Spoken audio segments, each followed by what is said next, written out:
আইতাৰ ঘৰখন থানবান হৈ গ'ল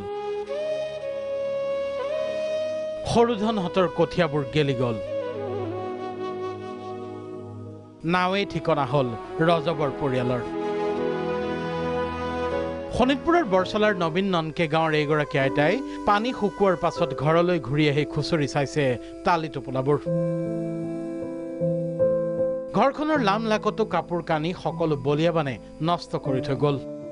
এটা সপ্তাহৰো অধিক সময় আশ্ৰয় শিবিৰত থাকি এতিয়া ঘৰলৈ ঘূৰি অহা পৰিয়ালটোৰ দুৰ্দশাৰ ছবি চাওক পৰিয়ালটোৰ কণকণ শিশুকেইটাৰ কিতাপ পত্ৰখিনিতো বানৰ আচুৰ আইতাৰ পৰিয়ালটোৰ দৰে দুৰ্দশা ৰাজ্যৰ অধিকাংশ বানাক্ৰান্তৰ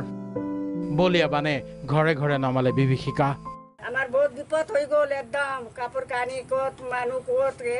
ল'ৰা ছোৱালী আমাৰ ক'ত আছিল ক'ত নাই সব বস্তু আমাৰ কিমানকে নষ্ট হৈ গ'ল সব গড্ৰেজ চড্ৰেজ আমাৰ পানীৰ সোমাই গ'ল পালেং চালেং খাট একেবাৰে ঘৰ পানী সোমাই পেলাই কেনেকৈ আপদ বিপদ হৈ গ'ল একদম আইতাৰ পৰিয়ালৰ এই দুৰ্দশাৰ বিপৰীতে কলগাছিয়াৰ হাওৰাচৰাত বান বিধ্বস্ত এইটো পৰিয়ালৰ ঘৰটোৱে উটুৱাই নিলে বেকী আৰু ব্ৰহ্মপুত্ৰৰ বানে সকলো উটুৱাই লৈ গ'ল ৰজবালিৰ পৰিয়ালৰ ঘৰৰ ভেটিটো পুতি পেলালে পলস বালিয়ে ফলত আজি ৰজবৰ পৰিয়ালৰ বাবে নাওখনে ঘৰ নাওতেই খোৱা বোৱা নাওতেই নিশা চৰকাৰী সাহায্যৰ নামত 1 কিলো চাউল 200 গ্ৰাম দালি আৰু এখন ত্ৰিপাল পাইছে পৰিয়ালটোৱে কেৱল ৰজবালিয়ে নহয় কলগাছিয়া ৰাজহ চক্ৰৰ বহু পৰিয়াল এতিয়া গৃহহাৰা সব পানিতে লৈ গেছে আৰু খাওয়া ব্যবস্থা নাই পানি নাই কোনো মেডিসিন পাওয়া নাই আমি গরু বছর সব আমার বেলেগ জায়গা থাকছো ধান টান ডুবি গেছে সব লোকের মধ্যে আছি আমি এতিয়া চিপাঝাৰৰ নাওপতাত বান বিধ্বস্ত অঞ্চলত এনেদৰে নষ্ট হ'ল শ কৃষকৰ শালি ধানৰ কঠীয়া ননৈ আৰু ডিমিলানৰ বানত কৃষকৰ আশাৰ কঠীয়া বহুদিন বানত বুৰ গৈ থকাৰ পাছত এনেদৰে গেলি গ'ল অঞ্চলটোৰ সকলো কৃষকৰ কঠীয়াতলিৰে এই অৱস্থা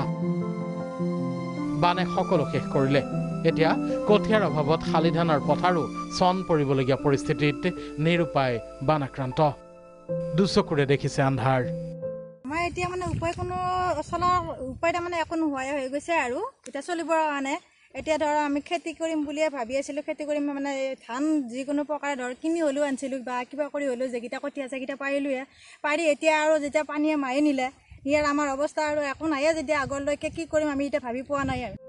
মুঠতে বানে বৰ্তমানে নহয় ধ্বংস কৰিলে লক্ষ লক্ষ জনৰ ভৱিষ্যতো বানে গৰকা ঘৰখনৰ আইতাগৰাকী কলগাছিয়াত নাৱতে বসবাস কৰিবলগীয়া পৰিয়ালটো চিপাঝাৰৰ দিশহাৰা কৃষক পৰিয়ালবোৰ এওঁলোকৰ বাবে কোনোবাই কিবা কৰিব পাৰিবনে বানপানী নামৰ দুস্বপ্নৰ কেতিয়া পৰিব জবনিকা ব্যুৰো ৰিপৰ্ট প্ৰাগ নিউজ